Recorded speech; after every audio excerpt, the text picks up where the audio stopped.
couple seconds.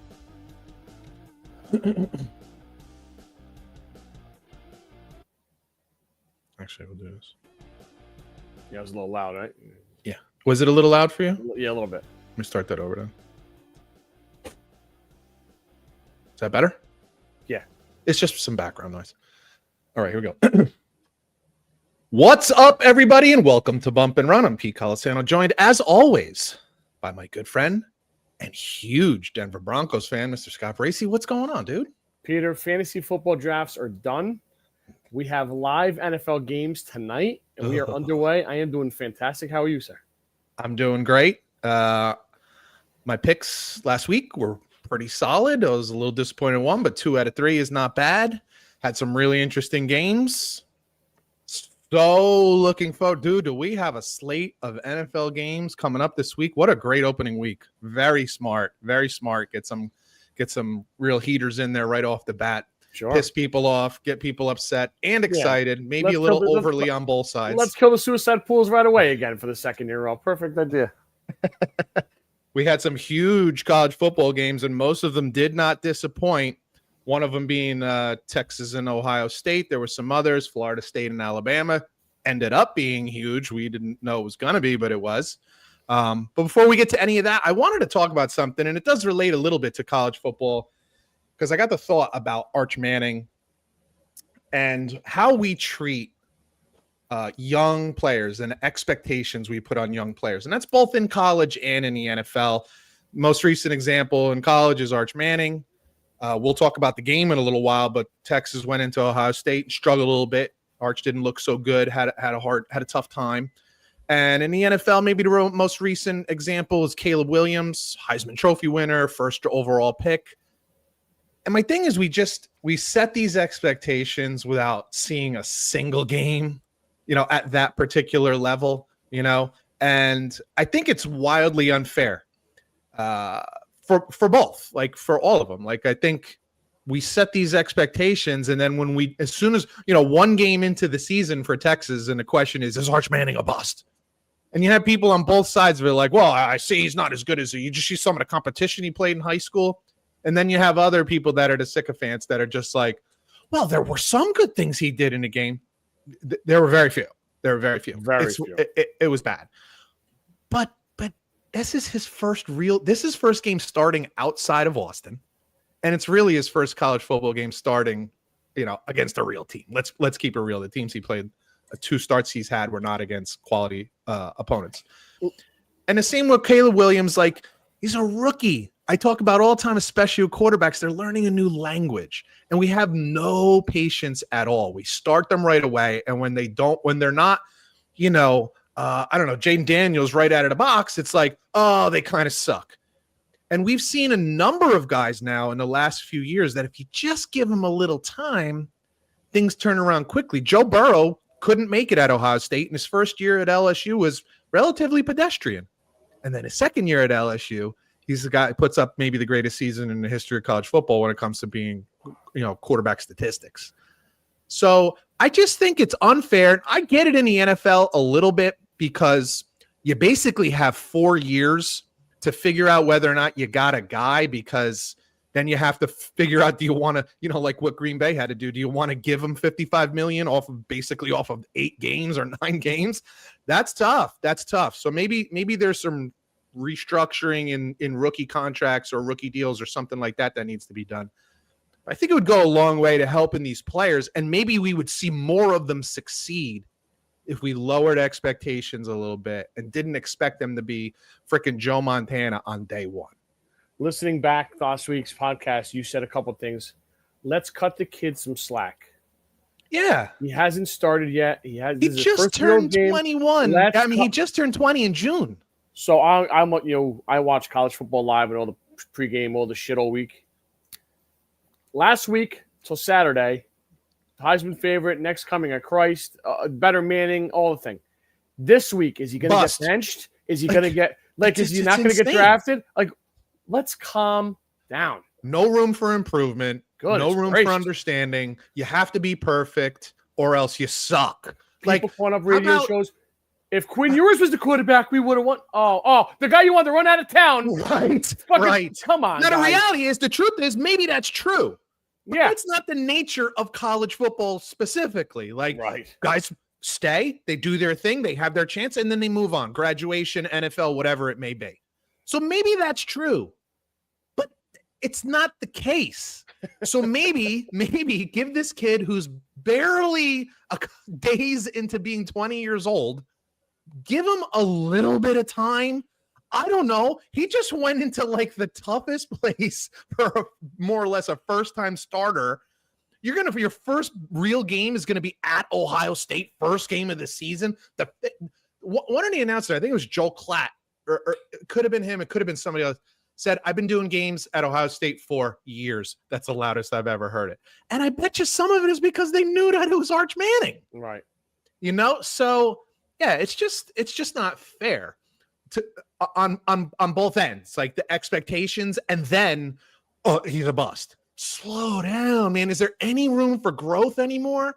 If you were to go back and listen to this podcast, the first few episodes that we did, I promise you they don't sound like they do now. Yeah, There's a difference. The sound quality is different. Our interaction is different. We know how to lead into different segments better. Like, everything's different and better. It's called growth. It happens. Imagine that. You said something too about Caleb Williams. Just look for an example. He started day 1. Look at Drake May, week 9. Penix, week 13. These guys are different. You sit, you watch, you see some stuff. JJ McCarthy, we'll see. Sat a whole year. Right. Watch Sam Darnold do it. We'll see. But dude, that's why I've been saying for years. My friends know this. I was saying Brady sat, Mahomes sat, like these guys sat. Yes. Like, it's okay. Carson Palmer sat.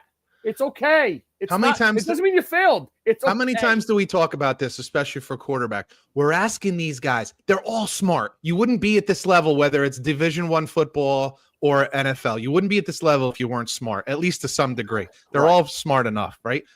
But we're asking these guys, and this is the job. So I'm not trying to say poor you, but the job is you have to make a decision on where to throw it in about 2 seconds, with everybody moving at 100 miles an hour and 4 or 5 guys breathing down your neck trying to snap you in half. And you got to make the right decision, and then you got to make a good throw. Like, this is not easy stuff, folks. Most of you who are listening to this podcast, if you had to actually throw the ball to somebody who was 25 yards away, you'd probably just flat out miss them 50% of the time. Throw it in the dirt, throw it. It's hard. Yeah. So, I'm just saying, and look, I don't give them any breaks when it comes to that. You chose to be a quarterback. I chose to be a quarterback back in the day. This shit is hard, but that's why you get the glory, and that's why you get, a boot up your ass when it doesn't work out. But goddamn, I'm just saying, in the overall picture, can we just be realistic? That's all. Fair. I'm not saying you can't criticize them, and I will criticize some things when we get to that game in a little while. Right? But can we just be fair? I'm just asking you to be fair. That's all. And I know, and listen, I'm one of them. You're not as diehard as I am in college, but my God, I am. Yeah. College football fans are nuts, especially down south, especially at Texas. Yes. I get it. But now that there's a 12-team playoff, the season is not falling yet. Yeah, exactly. Everybody calm down. And especially for these two teams, whoever would have won, or I should say whoever would have lost this game, that loss would have meant almost nothing because there's nobody holding that game against you, especially first game of the season. What did Texas drop to 5, 6, like something like it wasn't right? And we'll talk about that, but it's a tough spot. Could we just allow some room for growth? Everyone who's listening, if you've ever gotten a new job, you were shaky at first. You had problems. You didn't know who to talk to. You didn't know where to get answers. You didn't always have things at hand right away. And these things take time. I'm just saying be fair. I'm not saying don't be critical. We're critical. Nobody's been more critical of Caleb Williams than me. But I'm also saying let's be fair. Just be fair about what you're seeing and what you're saying. That's all. Peter, we have our last NFL preview of the year, the NFC West, and we are ready to go. Last year's order finishing, the Rams won the division. The Seattle Seahawks finished in second place. The Arizona Cardinals in third, and the Niners disappointing in fourth. after The coming wheels off the fell Super Bowl off. appearance. Yeah, the wheels fell off big time. In the draft, they drafted tight end Terrence Ferguson, brother of Jake Ferguson of the Cowboys, second round from Oregon. I heard they're high on him. They drafted Josiah Stewart, an edge rusher from Michigan, in the third round, also high on him. They added wide receiver Devontae Adams, huge upgrade, and they lost lineman Jonah Jackson. Schedule, week 3 at Philly, week 6 at the Ravens, week 10 at the Niners, week 12 hosting the Buccaneers, week 15 hosting the Lions, week 16 at Seattle, and week 17, I think we both think this could be a tricky one, in Atlanta.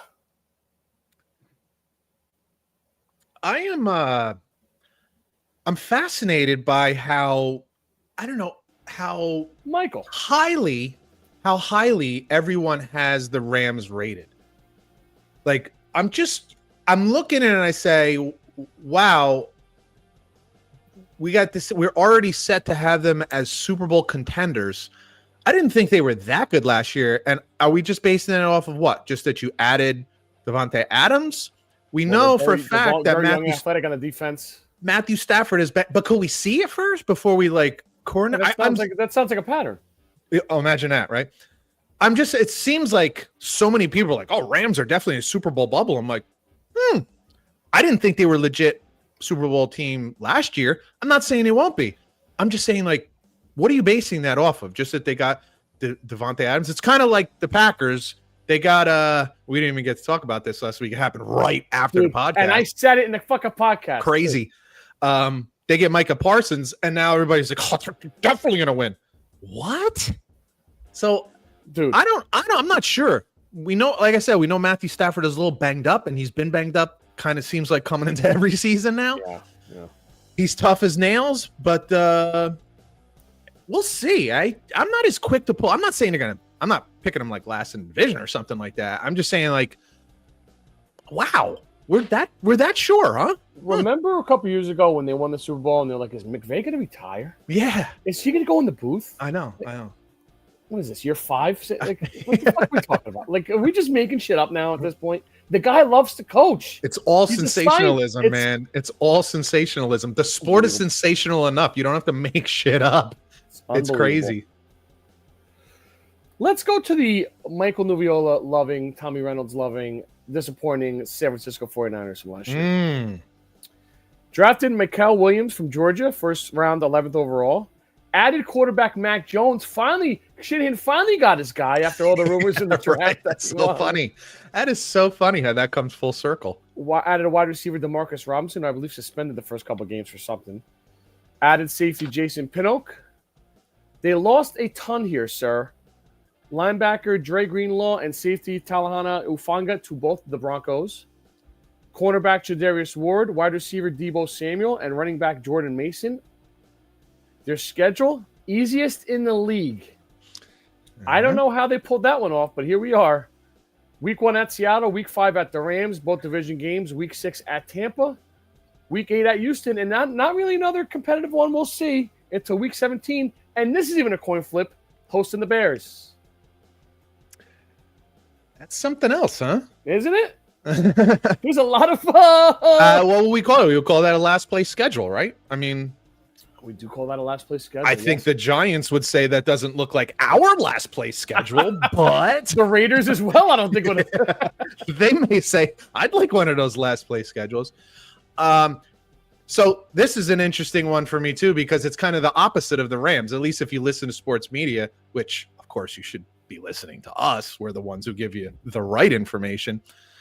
That San Francisco's dead. The window was closed. They're not the same team. Purdy got too much money, so they're not going to be able to, sign him. I don't know that that's true. I don't know if I believe that. We still have what we believe is one of the top coaches in the league. We still think Purdy is in the system that fits him very well. Sure. We still have Kittle. We still have the left tackle. I still think they're going to have a pretty good defense. You got Robert Saleh back as your defensive coordinator, which is a plus. Yep. Did you mention McCaffrey? Oh, by the way, yeah, pretty much league MVP 2 years ago. So, yeah, it's weird to me. I feel like I'm watching or I'm looking at something else that everybody else isn't looking at. But I don't know. The defensive starters are a lot. The guys on that Greenlaw, Tufunga, Ward, those were main guys.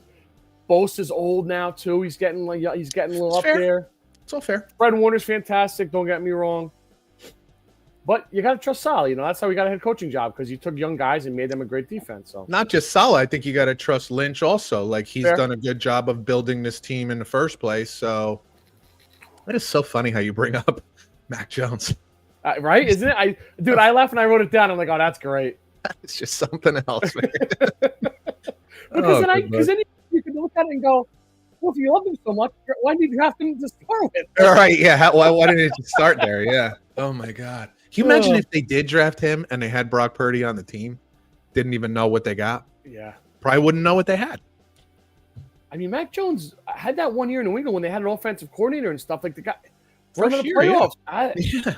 You had to think with Shanahan, they would have been, I mean, who knows, but funny. I agree with that with Shanahan, because he doesn't have a great arm. He doesn't have what I would even call like a typical pro. I don't think Purdy's got a fantastic arm. I think it's a little better than Mac Jones, but still, like, the idea is that Shanahan likes cerebral quarterbacks, thinkers, smart guys. It's not so much the physical traits; it's making the right choice, making the right decision. Yeah. There's not a lot of like 25-yard dig routes, in routes. It's a lot more typical curls, outs, crossing routes, choice routes. This is all West Coast offense shit. But anyway, I think they both actually fit this very well. And if Sam Darnold and even Jimmy Garoppolo are any kind of indication, it could be a jump-off point for Mac Jones to maybe get another shot at a starting job if he were to have to come in and do well. Yeah, because that's exactly what happened with Sam Darnold. He basically got a reference for KOC over in Minnesota, and they were like, okay, we believe you. So yeah, and it worked out pretty well. So, Peter, let's go to the desert and one of your favorite people, Kyler Murray. They drafted defensive tackle Walter Nolan from FSU and I believe Ole Miss, first round, 16th overall. Cornerback Will Johnson from Michigan, second round, 47th overall. Cornerback Denzel was Burke. That the one that was like a steal? Yeah. Because he was banged up? Yep. Yeah. Drafted Denzel Burke from Ohio State, fifth round, 174 overall. They added defensive end Josh Sweat, quarterback Jacoby Brissett. No major losses there. Schedule. Week 3 at the Niners. Week 7 hosting the Packers. Week 9 at the Cowboys. Week 10 at the Seahawks. Week 13 at the Bucks. Week 15 at the Texans. Week 17 at the Bengals. That's where you want to be from Arizona, week 17 in Cincinnati. And week 18 at the Rams. Yeah, this is one of those teams I'm having a really hard time. Same. Let me turn that around a little bit. I have this feeling that they might be better than people are expecting. And at the same time, I can't really give you a good reason why. Like, Kyler Murray is just way too inconsistent. I think the defense is improving. They've had some real issues on the offensive line. Maybe they've improved them. But there's something I feel like. I know. I feel like there's something going on there that there may be some improvement. Maybe it's just wishful thinking. I don't know. I don't know why I'm wishful thinking for them. But here's what I'm thinking. The last couple of days, I've heard people high on the Cardinals too. Not super, super high, but higher, right? Like, and better. Then you just said the same thing. Like, I don't know why I'm high on them. And I just said to you, no major losses. So do you look at it as like no major losses is good because it's a growth, got a lot of guys together again? Or is it bad because they're all the same guys and they still are mediocre at best? Like, is it like the wrong group of guys that they're mediocre? Like, I don't know. You can look right. That's the thing. You can look at it both ways. I think too, and I could be wrong here, but when I think back to last year, it was Gannon's first year, right? Second. It was the second year last year? I think in the first year there was an issue with something he did in an interview, but I'm thinking like, have we heard or seen anything where we're like, oh, that's not what a head coach does? Like, gaps or like mistakes, or I feel like he's like bringing. the charge, like doing Oh like. my God! I got almost like PTSD when you just said that name. I think you threw up in your mouth a little bit. Oh, Jesus, we would have to talk those Chargers games, and I'd almost start shaking a little bit. You text me, are you watching this fucking idiot? Guy is an idiot. So yeah, I don't know, man. I feel like there's some stability. Like, you know what it is? There's low expectations, but steady growth, steady, slow growth, and maybe that's what I'm. But sensing. how far are they willing to wait on the like? Well, we'll see. I'll say. Look, I have heard a lot of people say, Adam Schefter even being one of them, like there is a bit of a watch now on Kyler Murray. Like, what are we getting? Where are we going? I think he's got 2 more years left on a contract that he signed a couple years ago. So there's some pressure on him. And look, maybe he'll step up because of that. You know, we did see some improvement last year. Both you and I both noticed some maturity that we saw. And maybe that's what I'm thinking. Like maybe the maturity and growth continues in Kyler Murray. You get a second year with the Harrison Jr. Yeah. I can't exactly put my finger on why. I just do think they're going to be better this year. To be fair, too, to Gannon, he doesn't really get mentioned in the hot seat conversation. Not at all. It's McDaniel, it's Dable, it's Stefanski. Fucking Steichen even gets more. Yeah. It's and I think that's because Steichen came into more talent as a whole. You know what I mean? Like Arizona was pretty bad when Gannon took over. That team was barren. They were bad. Yeah, and fucking Kingsbury got them all fucking twisted too. And on top of it, what do we always say? If you're whatever side of the ball you coach as a head coach, that better be good. And the defense has gotten better each year. Yeah, and they're drafting guys, more guys too. Like, I hear you. But better. So maybe that's it. Maybe it's just a stabilizing figure in there. I don't know. Peter, to the last preview, and then we have football. To the Pacific Northwest we go. Seattle Seahawks drafted safety Nick Emanueli from South Carolina, 2nd round, 35th overall.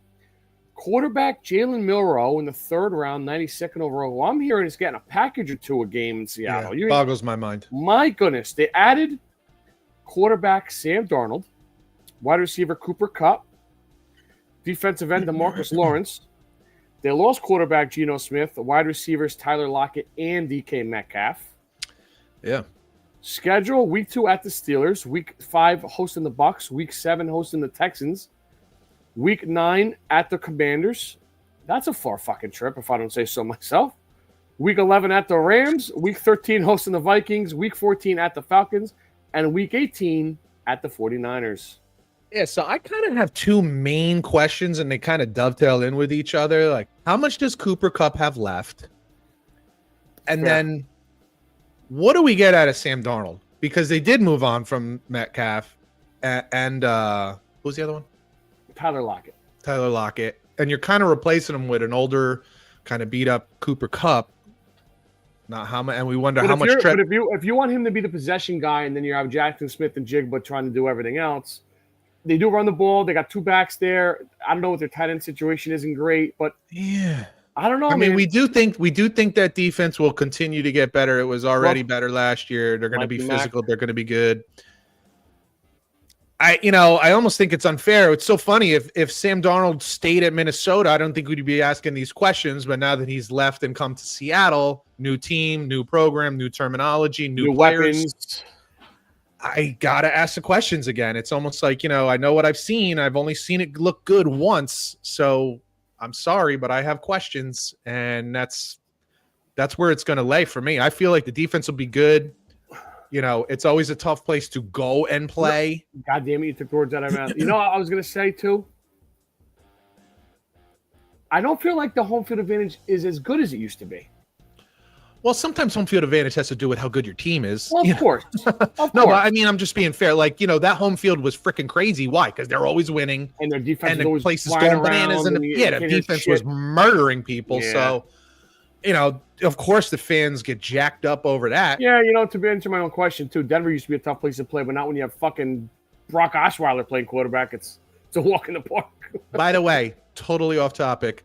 I think it was The Athletic did a poll of fans and what's your level of optimism for your 90% for Denver. Denver was number 1, highest. Not that they think they're going to win a Super Bowl, but just that the fans are very optimistic about Denver. Yeah, so there's that. It scares the shit out of me. And Dallas was like down near the bottom. Fascinating. So were the Dolphins. Yeah. Anyway, Anywho. yeah, I just have those questions, and I think those questions are going to remain for almost the entirety of the season, especially considering also the way Sam Darnold finished at the end of last year. There has to be natural questions about regression, and was it all just smoke and mirrors in the beginning? I don't believe it was. I'm just saying there's the question of was it, and then with a new environment, can you continue that?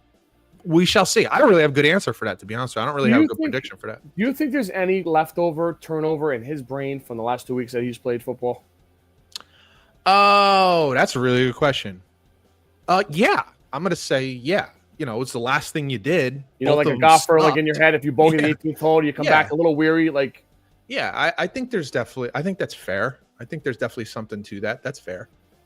But at the same time, he's a quarterback. He's been a quarterback his whole life.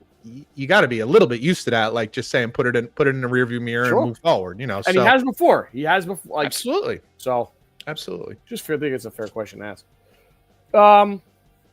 Peter, I have the Arizona Cardinals finishing in 4th place. I just said to you that Gannon has not been mentioned in the hot seat. Well, I think that changes this year. At the end of the year.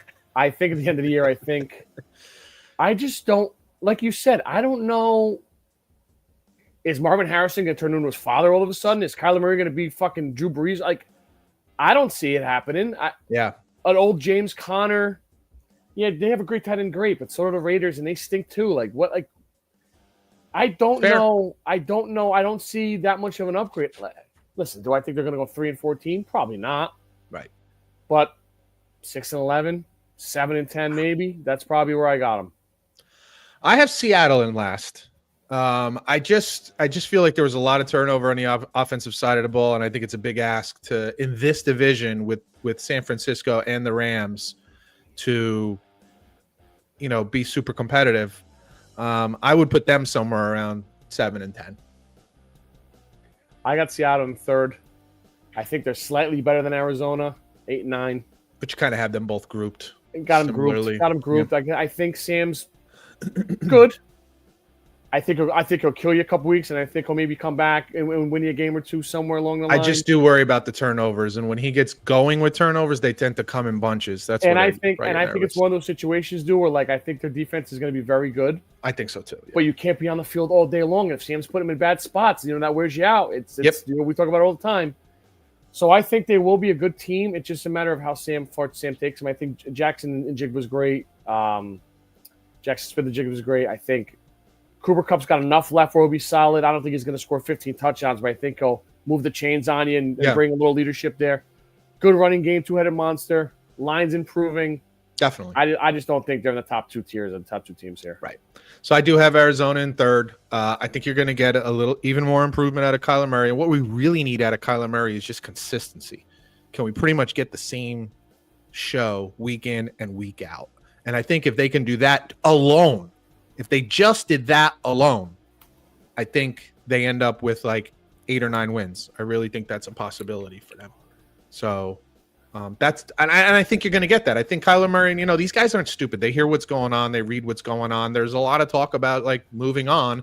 And then it's not so much about moving on, but then you start to hear, well, what would the market be? How many teams would actually be interested in Kyler Murray?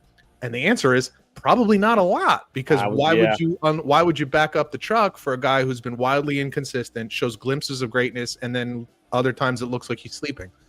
So he knows that, he hears that, and I think you're going to probably get a better year out of him. When he's dealing, man, they're fun as shit to watch. I mean, that's just a reality. He's got some of the best highlights from the quarterback position in the last 3 years. Just needs to be more consistent, and I think it will be a little more consistent this year. In 2nd place, I have the San Francisco 49ers. This team's going to be better. They got so unlucky last year in a lot of areas. The one thing that still bothers me, and I know it has nothing really to do with football, and I think we talked about this before, or I did with somebody.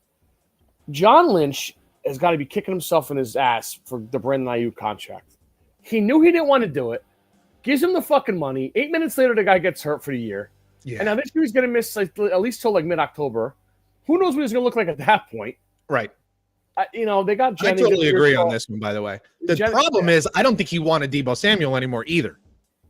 Well, he got rid of that problem. Right. I'm just saying, like, I don't think he wanted either one of them, but Yeah. you can't get rid of both of them. So he said, if I have to take one, I'll take the younger guy, I guess. So yeah, a little bit more younger, maybe more explosive. Deebo's running out of gas and getting banged up all the time. Because you look how they used them over the last few years. And listen, that's fair. You got to win games. I always say too in college, like when Jabril Peppers was at Michigan, I used to, dude, Harbaugh, use him everywhere. I don't give a shit what his pro career looks like. Wear the shit out of him. 4-year, 3-year play. I don't care. And that's what Shanahan did. I'm going to use him in my win games. That's it. 100%. Yeah. I think Purdy's pretty solid. I think he comes by. I think he's good enough with Pearsall. Kittle's going to catch 120 balls. Jennings is good enough now that he's healthy. I think he got a contract extension this morning or something. He did, yeah. Christian McCaffrey, dude, obviously be healthy. X factor in the league. And fantasy football wise, he can win you a league. He can win you a championship. Defense, Salah's going to bring it, man. He'll figure shit out. He'll blitz you from everywhere. Fred Warner's a monster. Bosa's got enough left. I don't think they win the division, but I think they sneak into the playoffs. And I think they start getting back to their winning ways. I have the Rams in second place. I just have I love Matthew Stafford, but it's not about his play that I'm concerned. It's about his health. I just always am.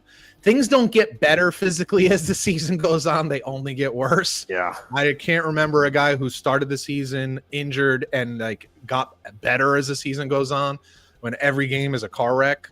So it just worries me. And then there's just other things that I'm like, yes, there's some improvement, young talent on defensive side. Do we know it's going to be that much better? I don't know that. So I think maybe they're like a 10-win team. So 10-7 for the Rams. But I think team or no? That's a really good question, man. It's funny, as I was putting this together, I'm like, how many times have we said, I don't know that this team last place is a 4-13 team, but they're not. Well, somebody's got to lose. And so if we're even close to right about how many good teams there are, then some good teams are going to be left out. So I think it's really possible that they could be 10-7, but yet miss the playoffs, or be 10-7 and then be that last team in. It's possible. Fair. First place, I have the Rams. I think I like them, bro. I like McVay. I like McVay too. That is. I do like Stafford, but you're right. And you said you don't get healthier this season, and you don't get healthier as you get older. It's no. And a bad lower back to me is scary. LeBron James's toes are not straightening out anytime soon. I don't know if you've seen any of those pictures. Yikes. Speaking about vomit in your mouth. Love Kyron Williams, Blake Corum behind them. They drafted Ferguson at tight end, good weapons on the outside, and a young, up-and-coming live defense. I think will fucking beat up Kyler, make Sam Darnold shit his pants, and I think maybe the Niners, they split, maybe, whatever, who knows, but I think I'm buying the Rams juice, dude. I have San Fran in first. I just think that they still have enough veterans on this team that have been very successful, have been to the Super Bowl. And look, make no mistake, older veterans are very, very well aware of their football mortality. They know that their time is limited. And I got a feeling that they're aware. Look, there's no question that with the veterans that they still have on this team, the window is certainly closing. But I think they know that, and I think they'll attack the season this way. I kind of like the idea that Purdy has his contract done and out of the way, because it's not something that's going to be talked about anymore. At this point, maybe at the end of the season, it'll be talked about like, hey, is his contract eating up too much cap for us to sign somebody that's different? But it's just out of the way. It's done. You got your guy. It's clear. It's done. So that's that. I think they make a good run this year. I do think they have to reload probably in a number of spots after this year, but I trust Lynch with that too. But I got San Fran making a big comeback, last to first in the NFC West. Nice. And that will do it for our preview. And now we have our week 1 live game. What do we got? Week 1 Great tonight. news. The Cowboys at the Eagles. No Micah Parsons for the Dallas Cowboys. Go ahead. I gotta be honest with you. I love the Cowboys plus the 8.5 points I do here. too. I know. I do too. Anytime I see the entire universe guarantee that one team is going to win by 100, I'm happy to take the other team. Yep. This is still the NFL. It's still hard to win. The Cowboys still have players, dude. Like They have a pretty talented team on offense. Let's be real. I just heard Adam Schefter say today that the Steelers the Steelers front office said that they believe George Pickens is the most talented receiver that they've ever seen. But it was the fact that they couldn't count on him, that they didn't know if he was going to make it to meetings, if he was going to show up on time.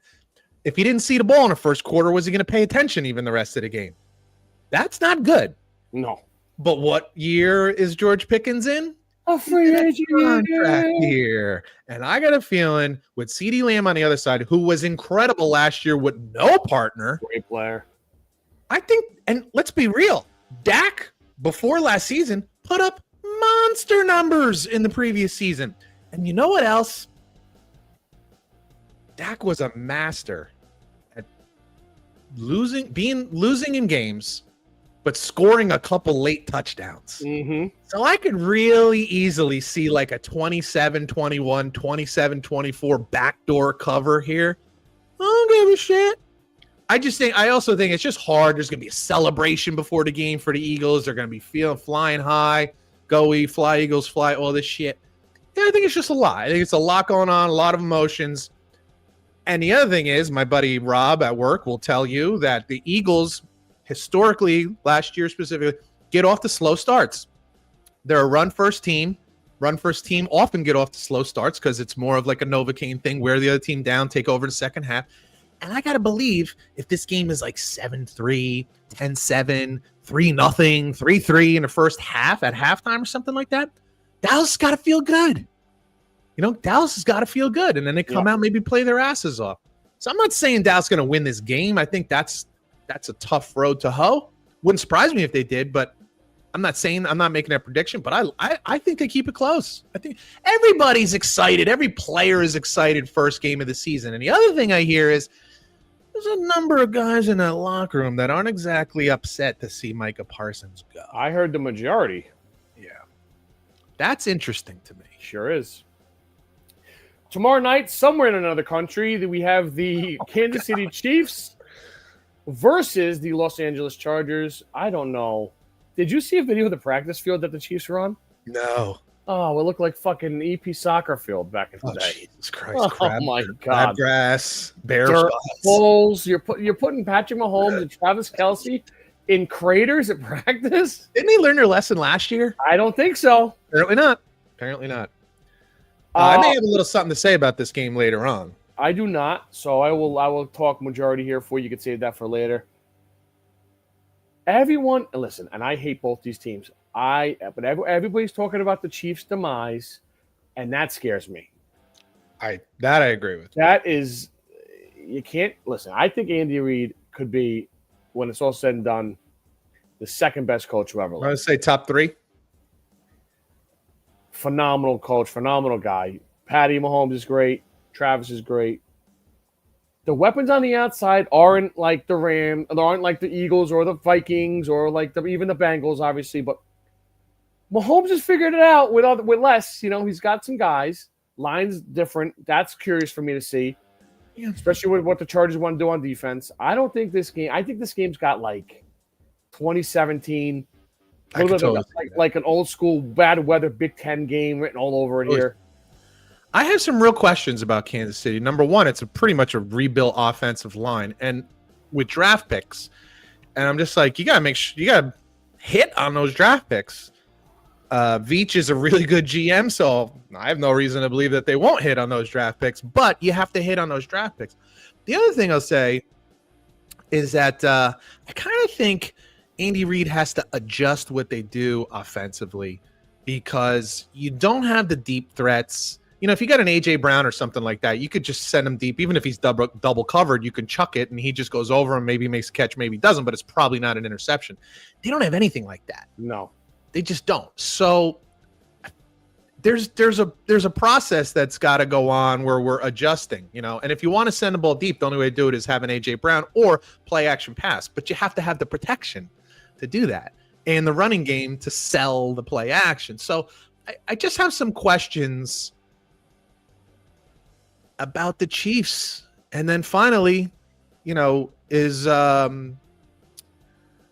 the hell's his name? Travis Kelce, Mr. Swift.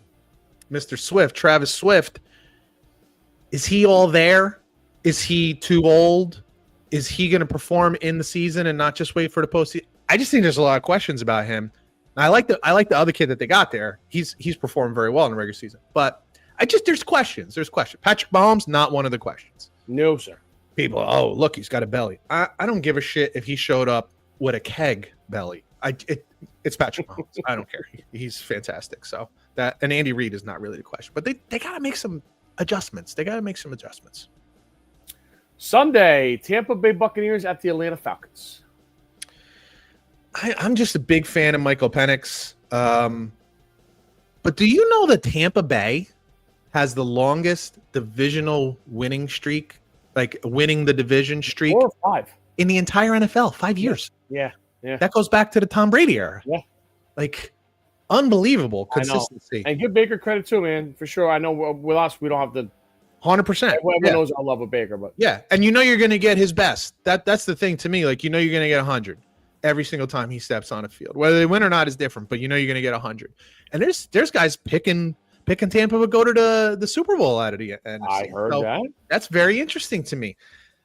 There's some health issues going on there early in the season, and while it's a little weird to me that Kirk Cousins is still on the Atlanta Falcons, other than that, it's been really quiet in Atlanta, and I like that a lot. So I think Atlanta probably squeezes out a win here. I think they probably squeeze out a win. I wouldn't be surprised if it's something like 31-28, 31-27. I could see a lot of points being scored in this game because I don't trust Atlanta's defense, and I just don't know if Tampa is up for it this early in the season. I will talk about this game in a little while. Peter Calisano to the Meadowlands we go. The Pittsburgh Steelers at the New York Jets. The NFL and their sense of humor. I was going to say God and his sense of humor. Rodgers with the Steelers was a Jet. Fields as a Jet was a Steeler. Incredible. Week 1, the weather's supposed to be magnificent. Gorgeous. Does Rodgers fly out with a flag again wearing the opposing colors? Justin Fields twists his ankle running onto the field with the flag in his hand. Well, you already lost a lineman this week in practice, so the... I got to say something, man. I feel so bad for this Vera Tucker. I mean, he's a really nice player.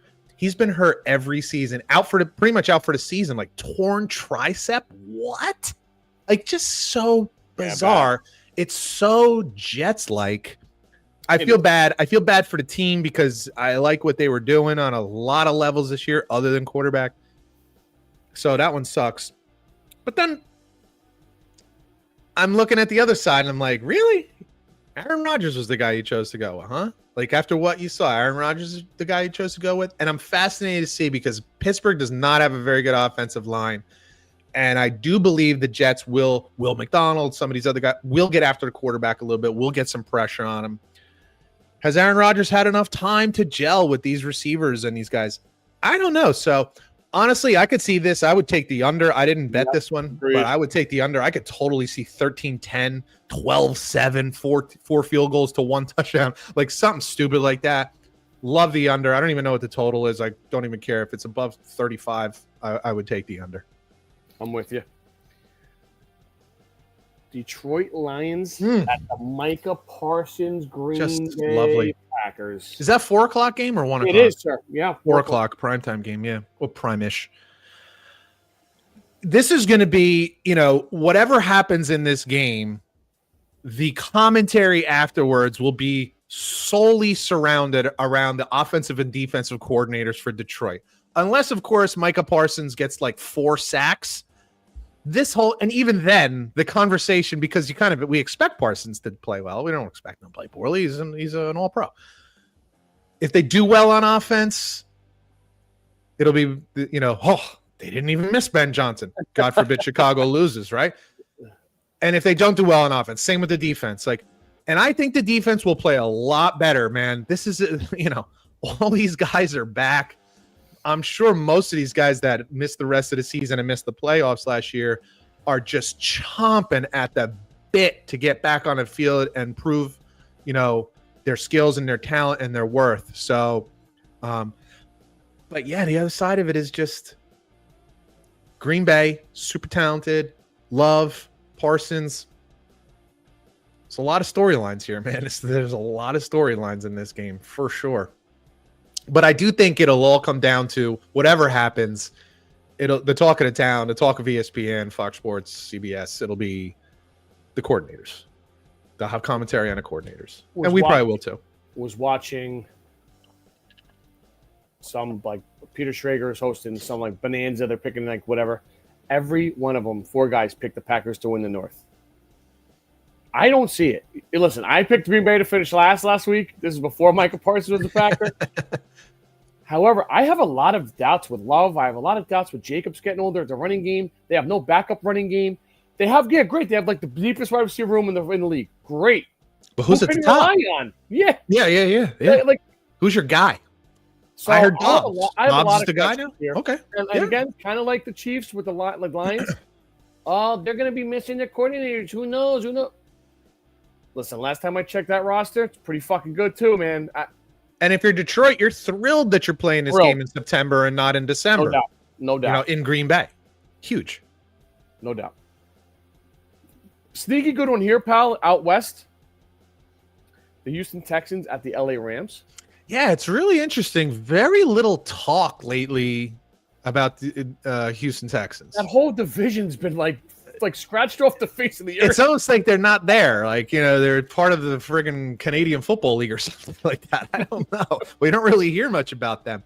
But it should be a wild game, I'm really eager to see because Houston made a number of moves that I'm not going to say were questionable, but raised questions, like Stephon Diggs and some of the other stuff that they did. It's the left tackle, moving on from him.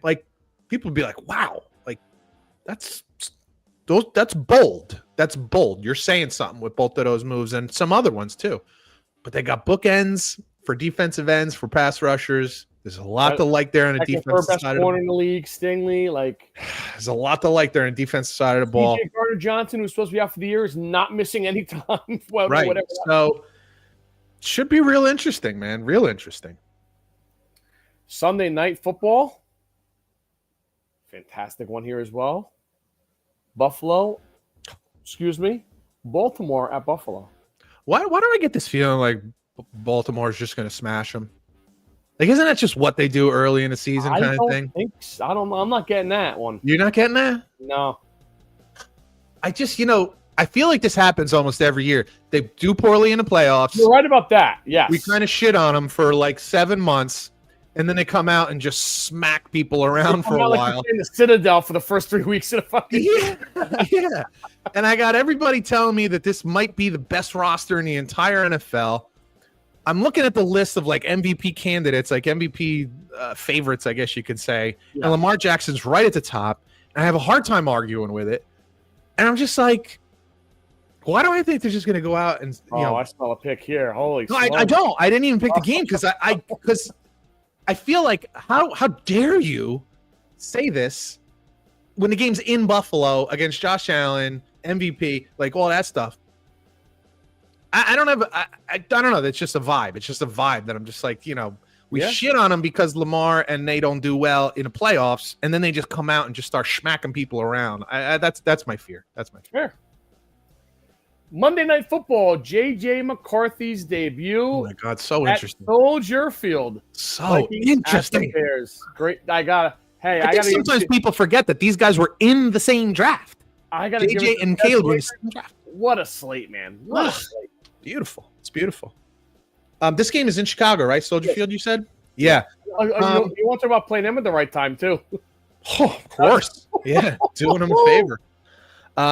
Yeah, I mean, this is way more about Caleb Williams than it is about J.J. McCarthy because we don't have anything on J.J. McCarthy.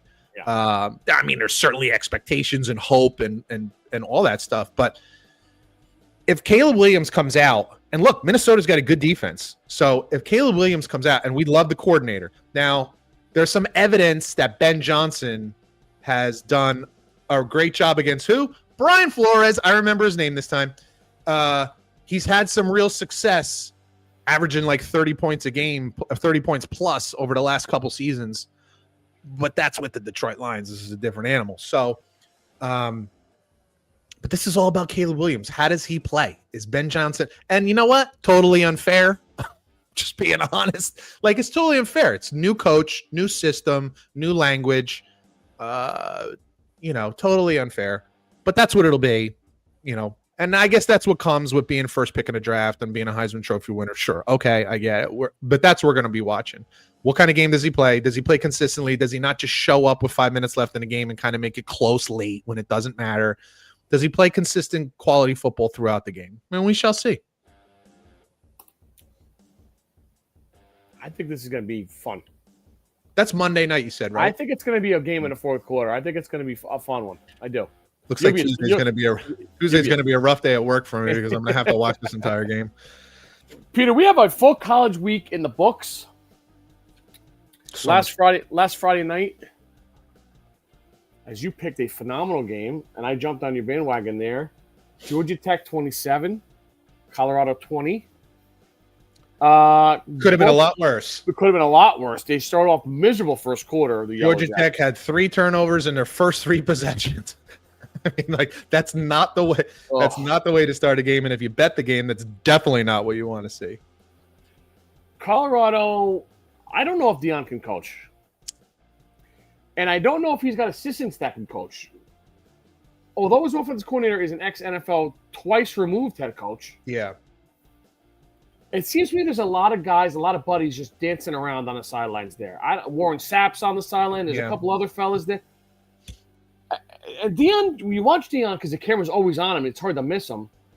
Just walks around back and forth, has his headset up and down, the microphone up and down, talks to his quarterback for a minute, gets a drink of water. I don't know what's going on there. I mean, he's totally a manager. He's not doing anything else but managing. And then his managing skills were kind of shoddy too because they get the ball back with like a minute and a half left, give or take. 2 timeouts, and they end the game with 2 timeouts and the ball on the midfield. Yeah. And they had multiple chances to call timeouts and just didn't. That's just, you got to be honest. If this was anybody else, we would be ripping them for, if this was Andy Reid, if this was Nick Sirianni or any of the other coaches, or Mike McCarthy gets ripped for this kind of shit, for time management stuff. And Johnson Monday night, get ready. Yeah, it was bad. So if you're going to be the manager, then manage. You got to do a better job of managing. Yeah. With that said, there were some things I was actually, I'll say, pleasantly surprised with Colorado. I thought their defense played pretty well. They definitely have more talent than they started out with. Yes. Yeah. The defense is a little better. Now, I don't know. Maybe Georgia Tech's not that great, but I was pretty impressed with their defense. And the kid at quarterback can sling it a little bit. I think he was at Liberty or something like that? No, he's a true freshman. Oh, he's a true freshman. Yeah. Okay. I thought he looked okay.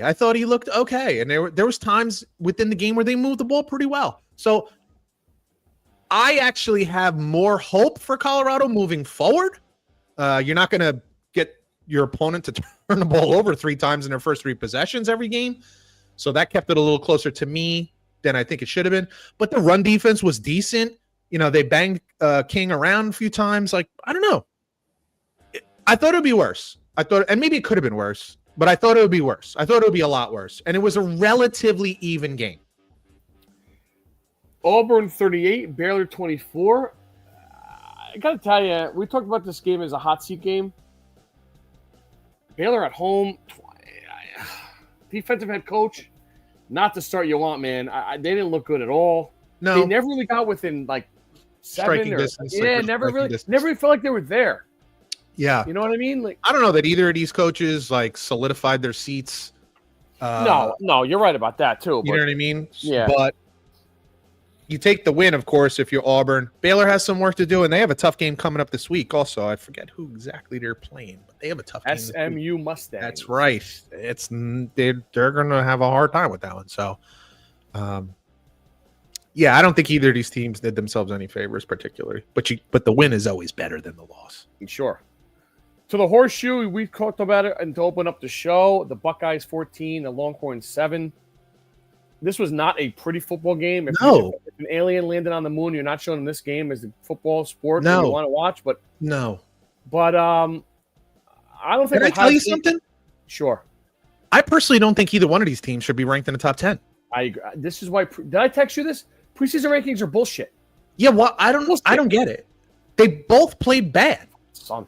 It's just that Texas played more bad on offense. Like, let's not more bad. Yeah, badder. Like, I actually don't mind the quarterback from Ohio State. Like, I liked some of the things that I saw. Yeah, there's something. The reality is both of these teams rebuilt their offensive lines, and both of their offensive lines kind of stunk. Yes. You know, Arch Manning got way more pressure than he needed. Wasn't always pressure. A lot of it was on him, but he was pressured a lot. And I think then a young quarterback, when you get pressured a lot, you start to see things when you don't get pressure, and you start rushing even though you don't have to on that particular play. So that definitely happened to Arch. And, you know, with all the hype and talk about, was his name Jeremiah Smith? Yep. Yeah. He was like a possession receiver in this game. And he dropped 3 balls. And dropped balls. I'm sorry. I know Ohio State, I'm not trying to be disrespectful, and you're not going to defend them. I don't think either one of these teams look like a top 10 team. How about both of them are not good, and that's why it was 14-7. I don't think either one of these teams is that good. And for good reason at this point in the season. Both teams lost a lot of guys.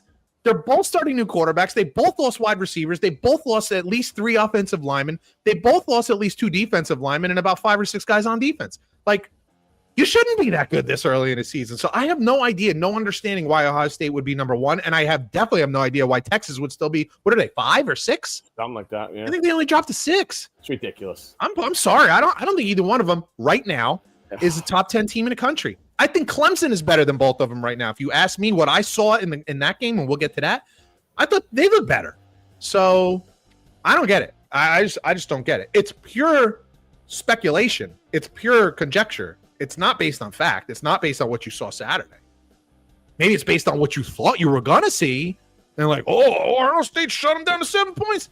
That's because you thought Texas was going to score 30. I'm sorry. I don't think either one of these teams is top 10 team right now. I'm not saying they won't eventually be. I'm just saying right now, I don't think either one. I saw significantly better teams this weekend. Yes. Thank you. To Death Valley. Depends on which one you want to talk about. LSU 17, Clemson 10. I did not see much of this game. I got to be honest with you. Watched most of it. I saw that Clemson was up 10-3.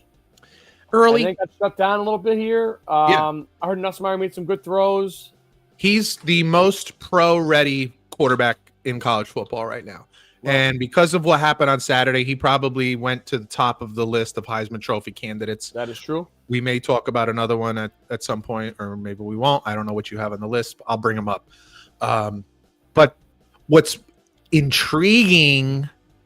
most intriguing about LSU is that they have had like the 50th ranked defense over the last couple seasons in the country, and they really shut down Clemson big time. And Clemson, most people believe, veteran quarterbacks, some veteran receivers, good offensive line, that they're going to be an explosive offense this year and an improved defense. The fact that LSU shut them down the way they did, pretty damn impressive. Now, I say this all the time too. People forget this. Defenses are always ahead of offenses. Offense is way more complicated. It's a cerebral side of the field, whereas defense is much more, there's the ball, go get it. Yeah. And if you're aggressive and you scheme well, just go get the ball. Well, I'm going to put you in the right spot. Now go get the ball. And so I don't want to make too much of it, but I will say LSU has gotten off to terrible starts under Brian Kelly, and this was a great start to go on the road to Clemson, give up 10 points only, and win that game. I would have had LSU more likely to be number 1 or above both of Ohio State. Yeah, I agree with you. Much more deserving. Coach, and I still think Clemson is a good team, by the way. I still think Clemson is good. I think they're going to, there's a good chance they either run the table or maybe there's one more loss. Their schedule isn't that awful. I don't think they played Florida State, although I'm not sure. I don't think they play Miami. So, No, they don't. They don't play Miami for sure. Maybe that's the one. Maybe they do play Florida State, but not Miami. Regardless, I still think they're going to have a really, really good season and will probably make the playoffs.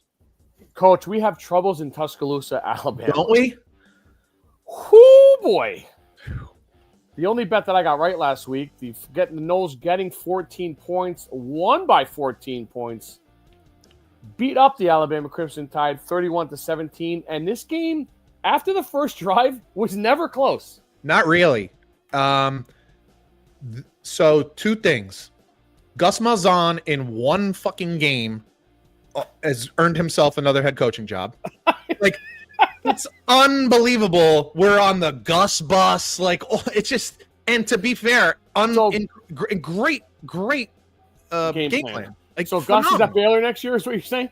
Yep, there's potential for that, if not someplace better. If maybe Alabama. And the other side of it is, this is the fastest that Florida State's defense has looked since Mickey Andrews was the defensive coordinator there back in 100 years, back in the day with Bobby Bowden. Bobby Bowden. So that is, of all the things that we think about with Florida State in the past, for me, what I think of, it's always offense, quarterbacks, receivers, running backs, all that stuff. And fair. When I think of their great teams, I just think of speed on defense, because that's what Bobby Bowden thought. He would rather have undersized, fast linebackers than big, brawny guys like Derek Brooks. Like, he just guys that were probably free safeties playing middle linebacker, right? They just looked fast, man. And for the first time in I don't even know how long, Alabama looked kind of slow, sluggish, and not terribly physical. And not very prepared. Yeah, it just wasn't a good look, man. Was not a good look. You talk about dominance. And then the other thing I'll say is, you could throw another name in the Heisman Trophy hat right now, and that's Castellanos, the quarterback for Florida State. You talk about, and here's why. Not because he had such an amazing game. He had a good game. When you come out and you call out Alabama and you say, I'm sorry, I just don't think you can stop us, and they don't. And then you also say, and Nick Saban's not there to save you, and you're right. And then you throw for a touchdown and run for a touchdown. He ran for, I don't remember how much, but he had a good running game. Oh, yeah. Moved the chains a lot. He looked really good. He never looked this good at Boston College, but he gave Florida State fits at Boston College, and now he's playing for him. His name will be probably, I'd say, top 5 Heisman probably by the end of next week.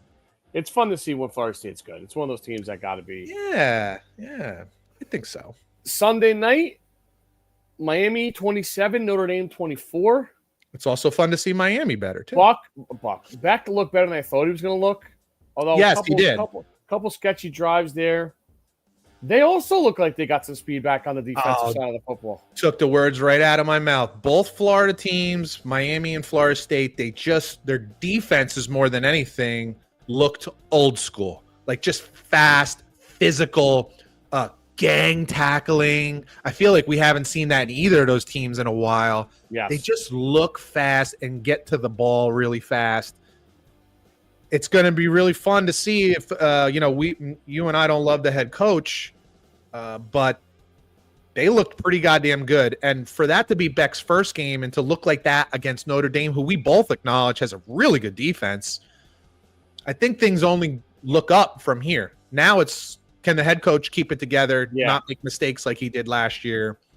That we'll see. But I like what I saw. You can't go to Wake Forest and lose. Like, you can't have one of those games, man. Yeah. Hey, can we say, like, with all the talk last year of how bad the ACC was, it's a pretty goddamn good conference this year, man. Hold the phone. There might be another team I'm going to bring up.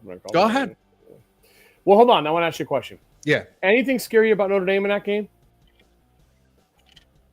The running game wasn't as good as I thought it was going to be. They really struggled. Did they get away from it too soon?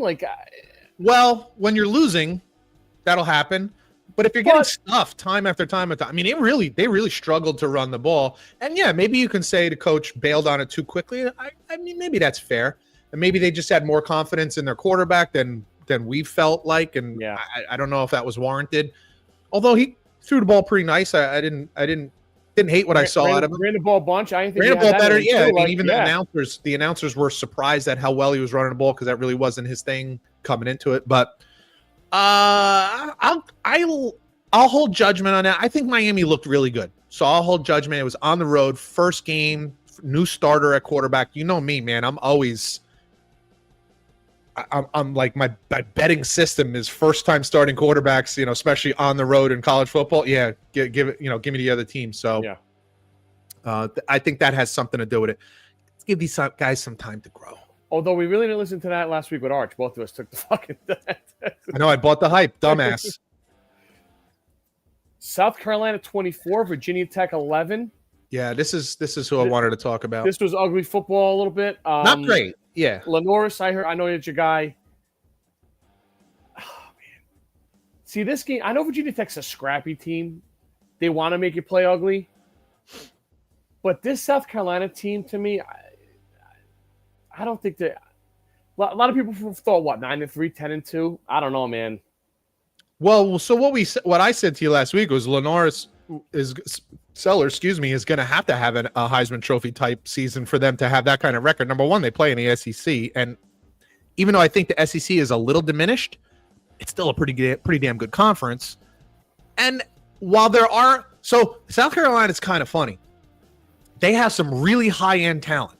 Yes, they do. But the problem is they have some really high end talent, and then there's a lot of shit. And then there's a big lull. Yeah. They don't have much in the like mediocre to good. It's like, so I don't know if you saw the one wide receiver dude. He's a track star, like Olympic track star, runs at 100 meter. Neighbor. Folks. Yeah. Do you realize how fast that is? That's 1 second every 10 meters. Something like that. Harbor. Yeah. Bananas. Like that is insanely fast. So he ran a route. It was just a straight go. There was no like move. There was no fake, and he beat the corner by like 5 yards for an easy touchdown. Sellers has a cannon. He's a fantastic runner. He's got the physical body. I think they'll grow into it a little bit, but it wasn't phenomenal. Like this wasn't a Heisman worthy performance. Let's put it that way. But it did. What the benefit was playing Sunday night in an isolated game. They weren't competing against any other game at the time, or Sunday afternoon. People got to see him for the first time, and there was a lot to see that was like, oh damn, like this guy's got some talent, man. Like, damn, like individual talent, just skill. So we'll see how it goes moving forward. I'm kind of with you though. Like I think it's a bit early to tell me that they're going to be a 9 or 10 win team. Pete. A legendary coach opened up his college career Monday night, and it did not go well. Oh. Bill Belichick loses to TCU 48-14 after being up 7-0 on maybe one of the greatest drives in the history of college football. People were fucking saying on Twitter. This game got ugly fast. This team is not talented. You can see it all over the field. 70 new players. And TCU is not even one of those top-tier teams they're going to play. I don't know. TCU is pretty good, though. The quarterback. No, they're good. But they're not. Quarterback is a 2 or 3 year starter. A lot of talent there. This isn't Clemson, Florida State, Miami good, though. No. Yeah, it was a struggle. It was closer for a while. It wasn't until like kind of midway through the second quarter, and then the wheels just fell off, and it got really bad. Max, what the hell's his name? Came in to start the second half. Now he's been around. Yeah, he was started at LSU, then went to A&M. What a great name. He came in the second half and looked pretty good. Now, I didn't even realize he was the starter to start the season last year and then had like a real devastating broken leg injury. Yeah. So, to be honest with you, I'm not rooting for him. Like, I want to see him do well because who doesn't love a great comeback story? Especially he was like a really highly rated player coming out of high school. Yeah. So, I'd like to see him do well. He's got to be the guy going forward, right? The other kid was terrible. It was pretty rough. Yeah. Look, you can't deny Bill Belichick is a great coach. But what you can say, and we can start to ask is, has he shown anything anywhere without Tom Brady? Nope, sir. And unfortunately for him, the answer to that is no. He didn't do well at Cleveland. He was on the hot seat at New England before Tom Brady came in and played. So, people were questioning whether or not it was the right hire at that time. And now here, obviously one game, I don't want to overreact.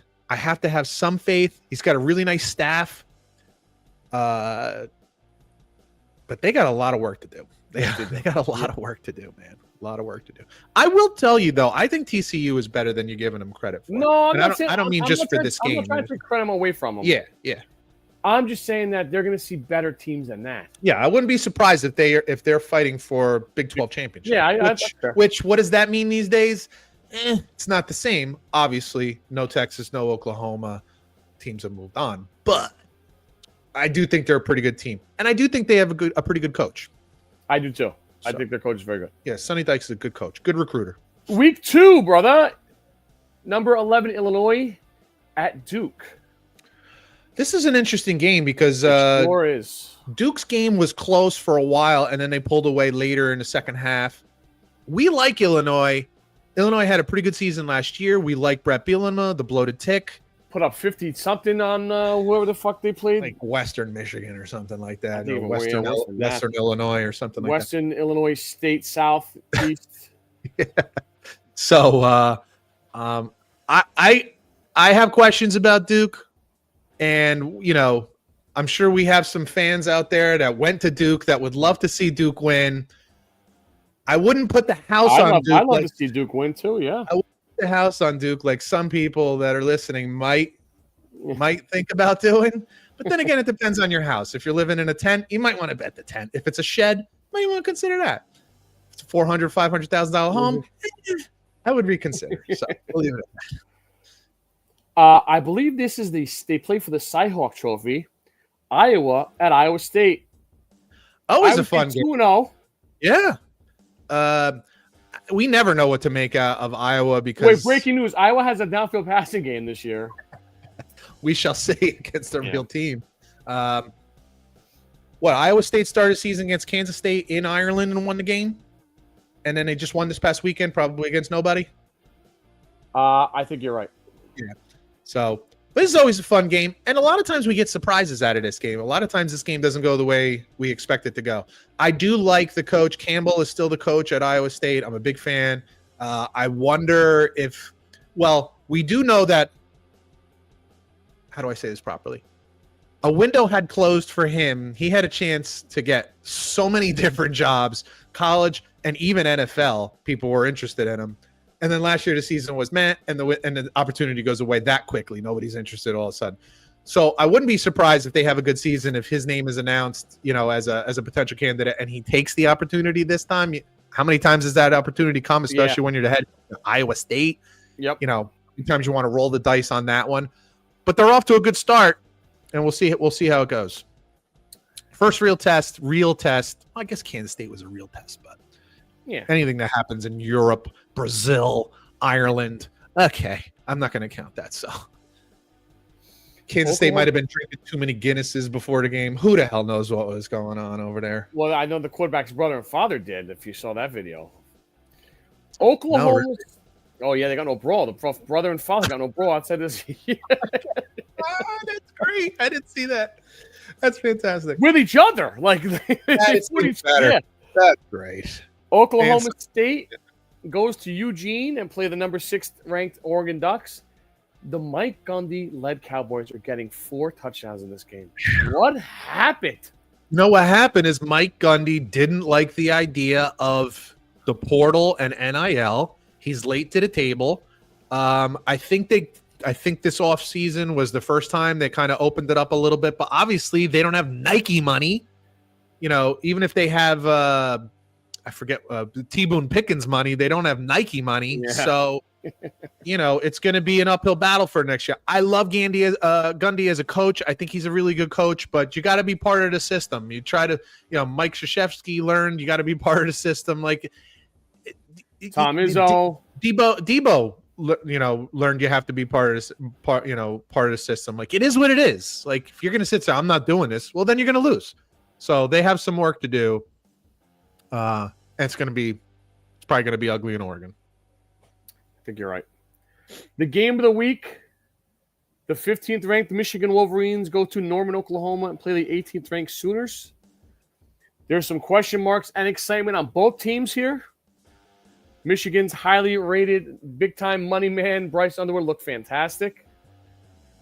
Oklahoma's big-time money man, John Mateer, looked fantastic. Go ahead. Were you a little concerned about the Michigan defense at all? Yeah, but here's what I read and here's what I witnessed. Fucking Wink Martindale, madman, was subbing guys in with 9 minutes left in the second quarter already, which I didn't love that. I don't understand why you did that early.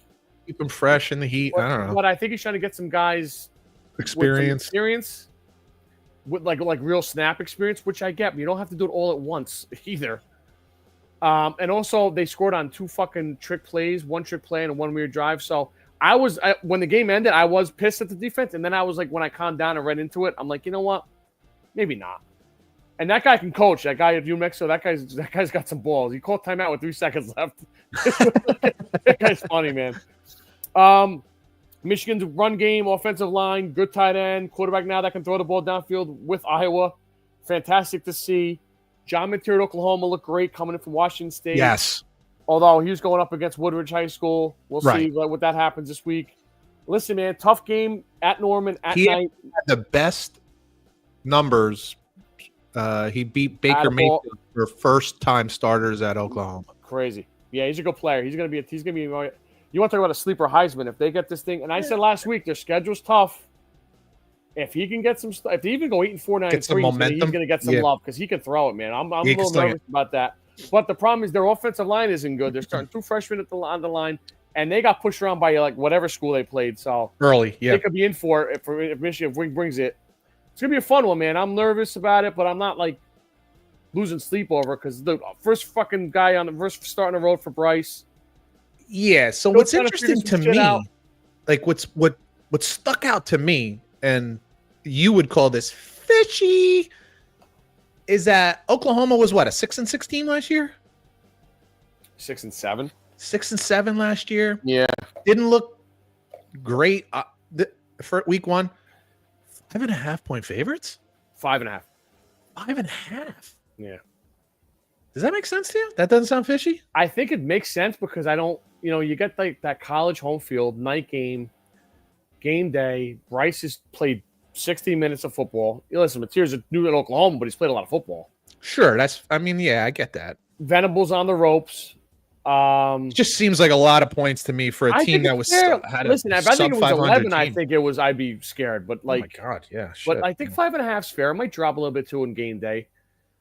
I'm curious to see because they kept Bryce very in the pocket, very don't run, don't do anything. Yeah, let's see what happens when he breaks out. The vanilla fucking offense, which can't stand, which is what Wink was doing on defense. Yeah, we'll see. But listen, I think this is what we talk about. Schedule these games, guys. Schedule these games. It's so much fun. Yep. Absolutely. Like, it's fucking great, man. It's absolutely 100%. Peter, can I have some bets? I would love that. You have any more? Nope, that's it. Yeah, bad slate, right? Last week was so overload. Not the greatest. Yeah, not the greatest. Short. But I do like some of these picks. I have 3. I have to narrow it down to 2. God darn it. I'll kick it off for you. Please help me out. All right, in college, you mentioned this game before. The SMU Mustangs host the Baylor Bears. Now, normally I would say this line is fishy as shit. What is it? 2.5. At SMU? Yes.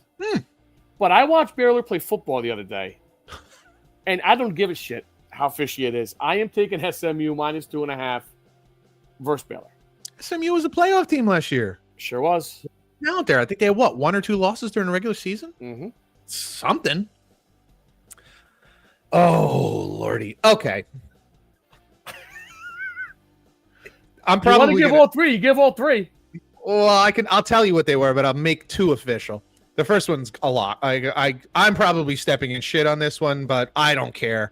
Army lost in double overtime last week. I saw it. I think that if I'm not mistaken, the name of the school is Tarleton State. You would be correct. Did I get that right? Tarleton State, yep. Tarleton State. Yep. Yep. They lost. They're playing Kansas State At the banks of the Hudson, too, right? Yeah, it was a home game. Oh. Home opener against Tarleton. I didn't even know this school. I couldn't even spell it if you asked me to right now. Give me Kansas State minus 17. If this line was 30, I'd have to take Kansas State. You lost to Tarleton State. The game's at Kansas State. I always say you make your biggest improvements from week 1 to week 2. What does that mean? You're going to be able to beat Clifton High School this week? Come on. Give me Kansas State minus 17.5. At Army? Or versus Army? Kansas State. Yeah, versus Army. I got to believe they're going to win by 20 at least. Tarleton State? Peter, I am going to the SEC. Ole Miss is not the same Ole Miss that we've seen in years past. Scored a lot of points. Gone, wide receivers gone, running back is gone. Lane Kiffin is very good. We know this. Yes. Nobody walks into Lexington, Kentucky as far. I can't even say Lexington, Kentucky, giving 9.5 points and comes away with a cover. Mike Stoops does great jobs at home games. Absolutely. Games, great defense, yeah. Play tough defense. Couple trick plays, maybe a fake punt in there somewhere.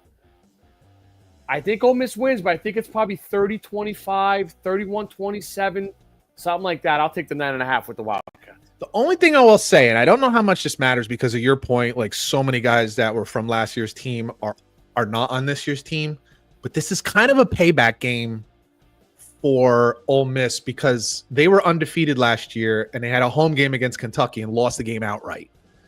So this is kind of a payback game for Ole Miss. So the only reason I said is maybe if they do have a lead, they might just like all the way in the ass. You know what I'm saying? Like a little further, boys, a little further, drive this shit home. So that's the only thing that worries me. But it's a very different team. It's a very different team. So it might not matter. Oh boy. Decisions. Because the one is a cheap play and the one. All right, fuck it. I'm doing it. My official pick. I'm going with Scotty Special here. Oh. This line is just too fishy for me. I don't understand why Oklahoma's favored by 5.5 points. Like, what's going on there? And maybe you're right. Maybe it's the idea of like, is the kid Underwood a freshman? Yeah, true freshman. So maybe it's just about a true freshman going on the road to especially the way a lot of guys look last week. Yeah, hostile environment. You know that place is going to be rocking. At least, especially this point in the season, Oklahoma hasn't lost yet, so they're still eternally hopeful and all that kind of stuff. Jerome Moore was Oklahoma Sooner coming back home. Yeah, well, that's true too. Yeah, give me Oklahoma minus the 5.5. I gotta be honest with you. I love it.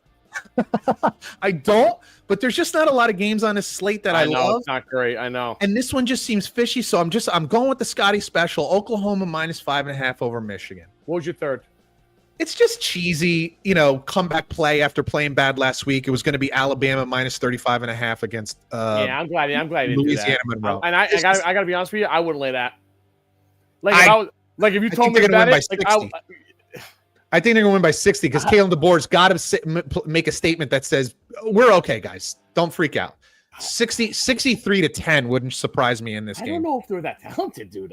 This isn't, as Tommy Castellano said. Well, they're not playing Florida State this week. Fucking Nick Saban's not walking through that door. That's so true. So true. But that was my other one. That's not fun. So I'd rather go with the fun one. I'm glad you took your big boy pants on there. On Sunday, I am going to go to Atlanta. And I am with you, dude. I am buying the hype with Penix and Bijan and Kyle Pitts. I talked into this one? And I love Tampa Bay. And I just don't know. I feel like there's not a lot of people on our Falcon bandwagon. Yeah. And I think a lot of people, like you mentioned, are on the Buccaneer bandwagon. Yeah. And when that happens, I like going Lee Corso, not so fast, my friend. Not so fast, my friend. Go the other way. Indoors. Home game. Excited. No Kirk Cousins 8-yard outs. They're going to fucking throw it. They're going to air it out. It's going to be fun. And I think you said, 35-33. I think it's going to be a high score one. Falcons +2. I'm probably an idiot here. Oh, the New York Jets. No. I'm going to take the Cleveland Browns at home plus 5.5 I like it. over No, the Bengals. too. I thought so too, man. So this is definitely one of those plays. What do you got the number? Excuse me. I got it at 5.5. 5.5. What did you have it at? No, I didn't hear you. That's all. Yeah, 5.5. Early in the season, nobody has any losses. Everyone feels good. You're still hopeful. It's at home. We've seen Cincinnati lay eggs early in the season. They did it last year at home against New England. Until that defense is good, I'm not going to assume it's improved just because they got some guys back off of injury. Hendrickson missed most of the preseason. I know he did come back, and I'm sure he'll be fine. But maybe by the end of the game, he's a little winded. Joe Flacco can sling it. They're going to try to run the ball. And they do still have a good defense. Make no mistake, they still have a good defense. So give me the Browns plus the 5.5 over the Bengals. Love it. This one's going to shock you just because I just gave a blowjob to the fucking LA Rams. But I am taking the Houston Texans plus 3.5 in LA, and I'll tell you why. This is ballsy. Stafford hasn't done nothing. Hasn't done a thing. Like hasn't practiced. Missed what? 3.5 weeks. He's going to practice. He's not going to practice. Practices one day. Takes 2 days off. Practices again. Does he have any rapport with these guys? And now again, the Texans are a playoff team 2 years in a row. C.J. Stroud. Yep. Coach Ryan. Nico Collins. Great defense. You give me a shaky, like spiderweb, like a dusty, unexperienced Falcon offense. Ram offense against that defense. Yeah. Indoors, those defensive ends can get after Stafford. Bookends. Yeah. I was just thinking about that, man. You got a banged up quarterback and two guys that can get after it. Dude, I'll take the 3.5 for the Texans there. So the nice thing about the Houston defense, you got two guys that can get after the quarterback, which means you don't have to blitz, which means you can leave more guys in coverage. Bingo. And guys that are pretty goddamn good already, like Stingley and stuff. So yeah, I hear what you're saying. That's a ballsy pick, but I hear what you're saying. All right, I got to pick one of these other two. All right, I said I was going to do it earlier, so I'm gonna stick with it. I'm gonna go with the Chargers plus Chargers. Yeah, Chargers plus 3.5 against Kansas City tomorrow night.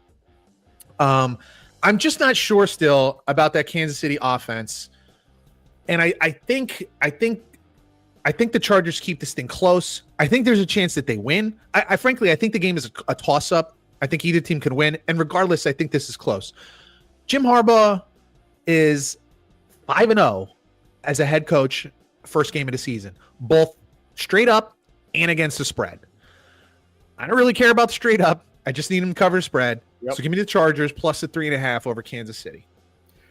In the review, I have SMU minus 2.5 versus Baylor, Kentucky plus 9.5 versus Ole Miss, the Atlanta Falcons plus 2 versus the Buccaneers, and the Houston Texans plus 3.5 at the Rams. I have Kansas State minus 17.5 over Army, who lost to Tarleton State. And I got Oklahoma at home minus 5.5 against Michigan. In the NFL, I got the Browns plus 5.5. Look at me with two dogs in the NFL. Browns plus 5.5 at home against the Bengals. And down in Brazil, the Chargers plus 3.5 against Kansas City. Now, my third play in the NFL would have been, and I probably like this one more than the Chargers one, but Raiders plus 2.5 after Patriots. 3 dogs for me. What is happening, man? Yeah, I thought about that game too, and then I'm like, I don't know, man. I just think there's way too much hype about New England. I hear you. I hear you. Yet. I don't love the travel 1:00 kick. I don't love Geno. There's not that many weapons there. There's not that that's why I'm like. There's plenty of questions for sure about the Raiders too, but this was a 4-win team last year in New England, right? What they went 4, 3, 4. Wasn't great.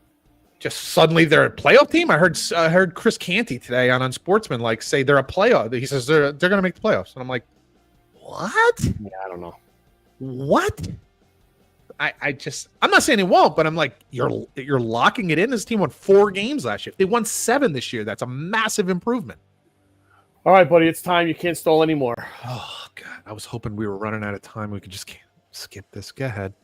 In honor of the Cowboys and Eagles opener tonight, we have strictly questions with those two teams. Okay, great. Who is the all-time leader in passing touchdowns with the Dallas Cowboys? Tony Romo, Dak Prescott, Troy Aikman, Danny White. I'm going to be quick on this one. I'm going to say Danny White. Tony Romo. I knew it was Tony Romo, but I Danny White swear to God, I wanted to say Tony Romo, and I'm like, Danny White was fourth. Romo with 248, and then Dak will pass him in the upcoming years. Yeah, he'll if probably he's still there. Emmitt Smith is first all time with Dallas in rushing touchdowns with 153. Who is second? Marion Barber, Tony Dorsett, Ezekiel Elliott, Don Perkins. Touchdowns? Touchdowns. Can you give me the list again? Marion Barber, the third. Tony Dorsett, Ezekiel Elliott, and Don Perkins. I got to go with Tony Dorsett. You got it, brother. Hey, that's my first one right in 3 weeks. 1 for 8. That a boy. You got it. And Zeke, he had 72. Zeke, I think, had 71. Oh, wow. It's closer than I thought. Last one. And then This is so amazing because isn't Tony Dorsett a Hall of Famer? Yeah. Zeke is not. No, I don't think so. I hope not. No. Something wrong with the NFL if he's a same amount of touchdowns. Basically, same amount of touchdowns. Different offenses and shit. Who knows? Man? It's like Peter, last one that you can enjoy football tonight with a cocktail. Who is the all-time leader in receiving touchdowns with the Philadelphia Eagles? Mike Quick, Deshaun Jackson, Harold Carmichael, Tommy McDonald. Wow, what a list. Why would you throw Tommy McDonald in there? See, this is one of those Scotty questions. You throw a name in there that you don't even know who he is. Do you? The guy who owns McDonald's, yeah. Mike Quick had a lot of touchdowns, man. Shit. What was that list again? Most receiving touchdowns. Deshaun Jackson, Harold Carmichael, Tommy McDonald. You know, Deshaun Jackson was a fucking touchdown machine while he was there.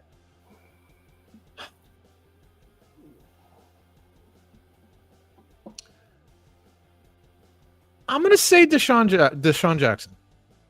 Harold Carmichael with 79. Oh, shit. Tommy McDonald was second, so that's why I threw his name in there. Okay, that's fair. Mike Quick was third, and Deshaun Jackson was like eighth or something. Great, fantastic. Before we go, I have a trivia question for you. Beautiful. And it's Michigan related. All righty. You're guaranteed to get it right. Oh, here comes a trick question. There have been 3 Michigan quarterbacks to start a playoff game in the NFL. One of them is Tom Brady. One of them is Jim Harbaugh. Do you know who the third one is? Todd Collins. No. Chad Henne. No. Elvis Grbac. Yes, Elvis Grbac. Good for you. Do I even have to ask what you're watching this weekend? I thought you were going to Yankees tomorrow, college football Saturday. Are you tomorrow? I am, yeah. Nice. We got a month left. They're in a playoff spot right now, but they are continuing to fucking annoy me. Their bullpen is the two. Well, they're on about a 5-year streak of annoying you, so it's fair, maybe longer. But this podcast has only been around for 5 years. Yeah. Their bullpen is a fucking wreck. Lineup's been okay, man. You can't Stan's been good. He's I can't say nothing. Judge's MVP or second, whatever. The fucking bullpen and the starter. Dude, what happened to baseball where starters don't go past 5 innings anymore? Dude, it's disgusting. It's disgusting. But this is what happens when everyone's throwing 100 miles an hour. And you're not pitchers anymore. You're throwers. They're throwers now. So, yeah. By the way, did you see 2 things real quick? Did you see the baseball pitcher who intentionally crossed up his catcher because he was fucking pissed that he made him throw? That's fucking terrible. You're a psycho, dude. You're a scumbag. He should go to prison. That guy should be locked up and checked as soon as he turned around, didn't have any fucking remorse, and then tried to say that's not what I did. Your body language said it all, buddy. That's not what happened. You totally tried to screw over your catcher. And number 2, you kind of mentioned him, but we didn't really get into it. So last Saturday was Lee Corso's last day, and yeah, I get it. You can barely understand what he was saying, and that's fine. And it was a little tough to watch at times. But not so fast, my friend. Lee Corso made 2 picks in particular that blew people's minds. Number 1, he took Ohio State over Texas when most people were taking Texas. And obviously that was a big deal because Brutus is his boy. He picked Ohio State more than any other team when it comes to putting on the mascot helmet or whatever you want, headgear. But more importantly, and significantly more beautiful, He was the only one on the panel that took Florida State outright over Alabama. And we're all kind of looking at him, laughing at him. Oh, the old man. And then Florida State goes out and trounces Alabama. And it was the talk of the town for the next 3 days. It was a beautiful thing. And it was just the best way to send Lee Corso out. You know, I'm not into like ghosts or like whatever, but like some kind of spirit kind of stuff and like weird things. Every team he coached for and played for won. Isn't that something? Isn't that something? It's really cool, man. Fantastic. And deserves to go that way. And it was a beautiful tribute. He will be missed. I got chills right now. The years ago, Lee Corso will be missed. This was a good send-off to him. It was time. College football's in great hands. Game day's in good hands. And like you said, Kirk one more time took care of him. And he was starting to get a little dusty at the end, I was too. Shit, yeah. I was just watching it. Damn, man. Hats off to Lee. It's hard to turn the page on someone like that. It just is. So that's why, you get a little missed. When Vitale goes in a couple years, I'll have something. It'll be the similar. same. Yeah. Yeah, it'll be absolutely the same. It'll be very difficult. I think we'll end on that. For Scott Bracey, I'm Pete Colasano. You've been listening to Bump and Run. We'll catch you guys next week. Enjoy your football. We're back for 2025. Later. Boom. All right. Excellent. That was a longer one because we had so much. We saw that preview shit to do and whatever. But we'll be faster going forward. Absolutely. I'll have this out tonight, my man. Thank you, brother. Enjoy the game. Later on.